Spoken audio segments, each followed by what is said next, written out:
एक घने जंगल के किनारे बसे गांव में एक सुंदर और नेकदिल दुल्हन रहती थी।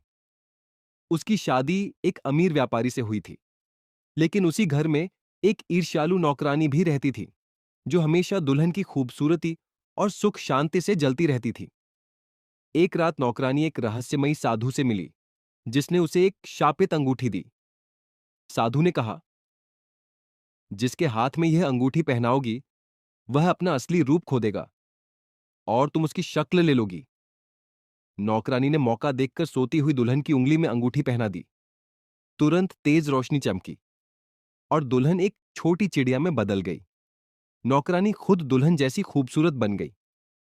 नौकरानी चिड़िया बनी दुल्हन को जंगल में छोड़ आती है और हंसते हुए कहती है, अब यह जिंदगी मेरी है।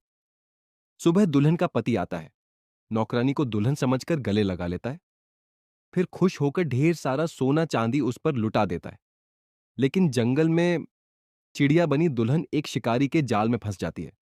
उसी समय एक गरीब लकड़हारा वहां से गुजर रहा होता है। वह चिड़िया की आंखों में आंसू देखता है और उसे बचा लेता है। लकड़हारे के पास एक पुरानी बोतल होती है, जिसमें पवित्र जल होता है। वह चिड़िया पर जल डालता है, तेज रोशनी होती है और दुल्हन अपने असली रूप में लौट आती है। दुल्हन सारी कहानी लकड़हारे को बताती है। लकड़हारा उसे पवित्र जल की बोतल दे देता है। दुल्हन दौड़ते हुए अपने घर पहुंचती है और नकली दुल्हन पर पवित्र जल डाल देती है। नौकरानी चीखते हुए एक भयानक राक्षसी औरत में बदल जाती है। पति सच्चाई समझ जाता है। वह नौकरानी को घर से निकाल देता है। दुल्हन और पति फिर से खुशी खुशी रहने लगते हैं। लेकिन फिर भी किसी ने उस बेचारी दुल्हन के लिए लाइक और सब्सक्राइब नहीं किया।